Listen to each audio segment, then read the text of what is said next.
ان 7 جگہ بسم اللہ نہ پڑھنا ورنہ انسان کافر ہو جاتا ہے۔ وہ 7 جگہ یہ ہیں۔ بسم اللہ الرحمن الرحیم۔ محترم ناظرین، ان 7 جگہ بسم اللہ مت پڑھنا ورنہ انسان کافر ہو جاتا ہے۔ خبردار، قرآن مجید اللہ تعالیٰ کی عظیم کتاب ہے۔ یہ برکت والی کتاب ہے۔ اس کے ہر آیات مومنوں کے لیے شفا ہے۔ اس کے ایک ایک حرف میں 10 نیکیاں اللہ تعالیٰ نے مقرر فرمائی ہیں۔ قرآن مجید دنیا اور آخرت کی پریشانیوں کا علاج ہے۔ قرآن مجید رحمتوں کا خزانہ ہے، لیکن اس رحمت والے خزانے سے مالا مال ہونا ہو تو پہلے سچے دل سے بسم اللہ الرحمن الرحیم پڑھو، پھر اسی خزانے کو کھولو اور زیادہ سے زیادہ اللہ تعالیٰ کی رحمتوں کو حاصل کرو۔ جب قرآن مجید جیسی عظیم کتاب بغیر بسم اللہ الرحمن الرحیم کھلتے تو دوسرے جائز کام کی برکتیں بغیر بسم اللہ الرحمن الرحیم کے کیسے حاصل ہو سکتی ہیں؟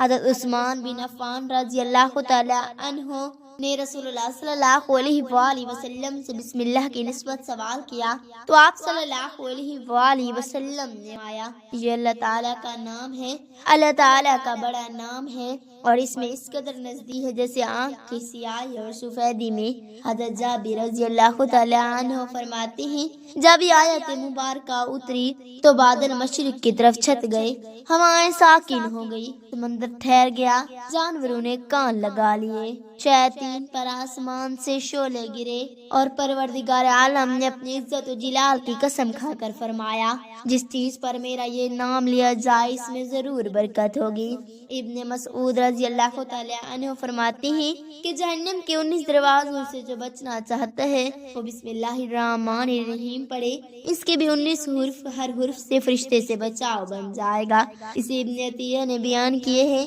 لیکن کچھ ایسی جگہ ہیں جہاں پر بسم اللہ الرحمن الرحیم پڑھنا حرام اور ناجائز ہے۔ ہر انسان جہاں چاہتا ہے پڑھ لیتا ہے۔ کچھ لوگوں کی ایسی عادت بن جاتی ہے کہ ہر کام کہنے سے پہلے ایک دم بسم اللہ الرحمن الرحیم پڑھتے ہیں، تو کچھ ایسی بھی جگہ ہیں جہاں پہ بسم اللہ ہمیں نہیں پڑھنی چاہیے، اور اگر انسان ان جگہوں پر بسم اللہ پڑھے گا تو وہ گناہ گار ہوگا۔ بسم اللہ کا پڑھنا ایسی جگہ پر، ایسے مقامات پر جائز نہیں۔ اب آپ یہ سمجھ لیجیے کہ کون سے مقامات تبھی بسم اللہ پڑھنا چاہیے اور کن مقامات پر بسم اللہ ہمیں نہیں پڑھنا چاہیے۔ ناظرین، آپ نے سنا ہوگا کہ ہر کام شروع کرنے سے پہلے بسم اللہ الرحمن الرحیم پڑھنا چاہیے، کیونکہ اس میں اللہ تعالیٰ کے نام سے جو بڑا مہربان نہایت رحم کرنے والا ہے، یعنی ہم جو کام شروع کر رہے ہیں وہ اللہ کے نام سے شروع کر رہے ہیں۔ اللہ تعالیٰ میرے اس کام میں برکت عطا فرما دے۔ اور بسم اللہ پڑھنے کے فائدے بھی بہت زیادہ ہوتے ہیں۔ اگر کوئی ایک انسان کسی کام کو شروع کرنے سے پہلے بسم اللہ الرحمن الرحیم پڑھا کرے تو اللہ تبارک و تعالیٰ اس کے کام میں اس کے برکت عطا فرماتا ہے، اور یہ سنت بھی ہے۔ حضور اکرم صلی اللہ علیہ وآلہ وسلم نے بسم اللہ الرحمن الرحیم پر حکم دیا ہے۔ اب اگر آپ کوئی کام شروع کر رہے ہیں، اس کام کے شروع کرنے سے پہلے ہمیں بسم اللہ الرحمن الرحیم اگر آپ پڑھ لیں تو آپ کی سنت بھی ادا ہو جائیں گی، اور اس سے آپ کو ثواب بھی ملے گا اور اس کی برکتیں بھی آپ کو ملیں گی۔ اگر آپ نے کسی نیک کام شروع کرنے سے پہلے بسم اللہ الرحمن الرحیم پڑھ لیا تو پھر انشاءاللہ اس میں آپ کو نقصان نہیں ہوگا۔ اللہ تعالیٰ خود آپ کا حامی و مددگار اور ناصر بن جائے گا، کیونکہ آپ نے اپنے کام کو اللہ تعالیٰ کے نام سے کیا کہ ہمارا کام تھا کرنا اور بندہ کیا کرنا، اور بندے کے ذمہ صرف اسباب کا اختیار کرنے ہیں کہ آپ کسی کام کو کرنے سے پہلے سبب اختیار کریں، تو آپ کا کام ہے وہ اللہ تعالیٰ کے سپرد کر دیں۔ آپ اپنے کام کو کریں، باقی جو آپ کا کام ہے وہ اللہ تعالیٰ کے سپرد کریں۔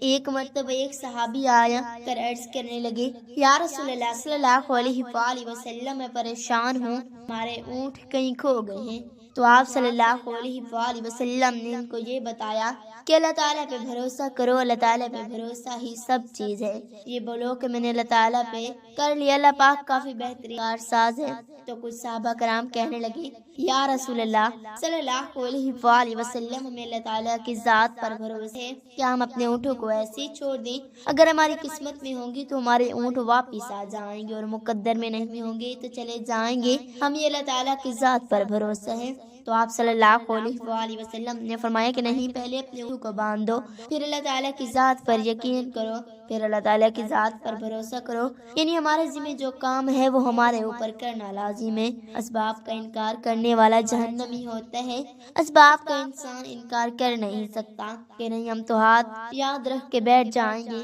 اب اللہ تعالیٰ ہمیں کھلائے گا کیونکہ وہ رزاق ہے، وہ ہمیں کھلائے گا کہ اپنے میں اسباب اختیار کیجیے، پھر اللہ کی ذات پر چھوڑ دو۔ آپ پہلے جاؤ مزدوری پر، آپ کام پر جاؤ اور کاروبار کرو، پھر اللہ تعالیٰ کی ذات پر چھوڑ دو۔ اے پروردگار عالم، اب ہمارا کام تھا، ہم نے کر لیا، آگے تیری رضا ہے اور تیری رحمت کے ہم امیدوار ہیں، صرف ہمارے کمانے سے رزق تھوڑی ملتا ہے، آپ نے کما لیا تو بس کما کے لے آئے، اس کے علاوہ غور کیجئے کہ دانے کو سے نکالا کس نے، اس کے بعد پھر اس کو گندم کی، پھر وہ آٹے کی شکل میں، پھر وہ روٹی بنتی ہے۔ ہم سمجھ رہے ہیں کہ یہ ہماری محنت سے ہو رہا ہے، ہم نے روٹی بنائی، روٹی بنا کے کہ وہ گوشت یا سالن سبزی ہمارے سامنے آئی، اس کے بعد ہم نے جیسے اس کو بسم اللہ پڑھ کے کھایا تو ہماری حلق پر ایک فرشتہ بیٹھا، وہ فرشتہ اللہ تعالیٰ سے اجازت مانگ رہا ہے۔ حلق میں ہماری دو نالی ہوتی ہے، ایک نالی سانس کی ہوتی ہے اور ایک نالی خوراک جس کے اندر جاتی ہے، اور اللہ تبارک و تعالیٰ پر چھوڑ دیا تو نیک کام ہم شروع کر رہے ہیں، کھانا کھا رہے ہیں تو میں بسم اللہ الرحمن الرحیم پڑھنی چاہیے تو بسم اللہ پڑھی کی گئی، لیکن بہت سارے لوگ ایسے ہوتے ہیں کہ کچھ حرام کام کرنے سے پہلے، جیسے مثال کے طور پر اگر کوئی انسان جوا کھیل رہا ہے تو اس میں بسم اللہ کا پڑھنا حرام ہے کہ اللہ نے کے نام سے اللہ شروع، اللہ نے کب کہا تھا کہ اب جوا کھیلو، جا کر اللہ تعالیٰ نے کب کہا تھا کہ آپ شراب بیچو، جا کر اللہ تعالیٰ نے کب کہا تھا کہ جھوٹ فریب کرو، اللہ تعالیٰ نے تو کہا ہی نہیں۔ انہیں ایک شخص نے بڑی عالی شان منزل بنوائی اور اس پر لکھا تھا شیطان نیچے بیٹھا رو رہا تھا، تو لوگوں نے پوچھا تو کیوں رو رہا ہے؟ اس نے کہا دیکھو میں نے اسے جھوٹ بلایا، فراڈ کروایا، ہم نے اس کی بلڈنگ فراڈ کر کے بنوا دی، اب یہ لکھ رہا ہے کہ یہ میرے رب کا فضل ہے۔ اللہ تعالیٰ نے کہاں کہا تھا کہ جھوٹ بولو، اللہ تعالیٰ نے کہاں کہا تھا کہ سود کا، اللہ تعالیٰ نے کہاں کہا تھا کہ فراڈ کرنا؟ تو مجھے ہے کہ شیطان تو ہر طرح سے انسان کو بہکاتا ہے، تو اس لیے حرام کاموں سے پہلے ہمیں بسم اللہ ہرگز نہیں پڑھنی چاہیے، ہمیں اچھا کام شروع کرنے سے پہلے بسم اللہ الرحمن الرحیم پڑھنی چاہیے، ہمیں احتیاط رکھنی چاہیے کہ جب ہم باتھ روم کے اندر داخل ہو چکے ہیں، نہانے سے قبل بسم اللہ نہ پڑھیں، باتھ روم میں جانے سے پہلے ہم بسم اللہ الرحمن الرحیم پڑھیں، اور باتھ روم کے نکلنے کپڑے پہنے تو پہلے ہم بسم اللہ الرحمن الرحیم پڑھیں، اور باتھ روم کے نکلنے کے بعد جب کپڑا پہنا تو پھر بسم اللہ الرحمن الرحیم پڑھیں۔ کوئی انسان کاروبار کرتے ہیں، اب اس نے جھوٹ بول کر پھر اس کے بعد پیسے لیتے وقت بسم اللہ الرحمن الرحیم پڑھا، تو ایسی جگہوں پر جہاں پر کوئی حرام کام بندہ کرتا ہے تو وہاں پر بسم اللہ نہیں پڑھنا چاہیے، کیونکہ اللہ تبارک تعالیٰ نے آپ کو دنیا میں چھوٹ دے رکھی ہے کہ جیسا کرو گے ویسا بھرو گے، اللہ سب کچھ دیکھ رہا ہے کہ کون کیا کر رہا ہے، تو جو کچھ کر رہے ہیں صحیح ہے یا غلط۔ اس کے بعد پھر لوگ کہتے ہیں یہ تو اللہ تعالیٰ کی مرضی ہے، لیکن یاد رکھنا یہ اللہ تعالیٰ کی مرضی نہیں ہے، اللہ تعالیٰ نے آپ کو اجازت دی ہوئی ہے، بس اللہ تعالیٰ نے آپ کو چھوٹ دی ہوئی ہے کہ کر لو دنیا میں جیسا کہ اللہ تعالیٰ ظالم کو چھوٹ دیتا ہے، لیکن جب پکڑتا ہے تو چھوڑتا نہیں، اللہ تعالیٰ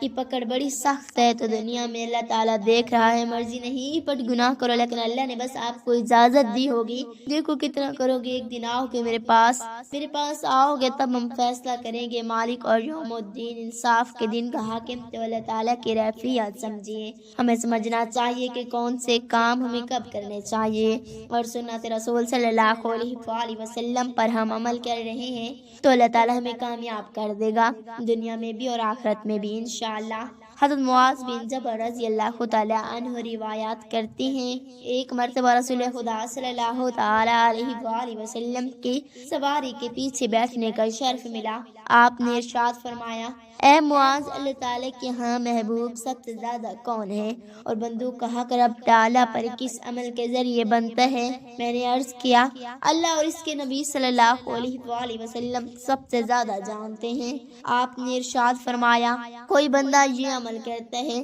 اللہ تعالیٰ اس کو صرف اور صرف جنت عطا فرماتا ہے، کیونکہ اللہ تعالیٰ اپنے بندوں کا حق خوب دینے والا ہے۔ اللہ پاک ہمیں بہتر عمل کرنے کی توفیق عطا فرمائے اور ہمارا خاتمہ ایمان پر فرمائے، آمین ثم آمین۔ ناظرین کمنٹ باکس میں اللہ تعالیٰ کے 99 ناموں میں سے ایک نام ضرور ٹائپ کریں۔ شکریہ۔ اللہ پاک ہمارا حامی و مددگار ہو، آمین ثم آمین۔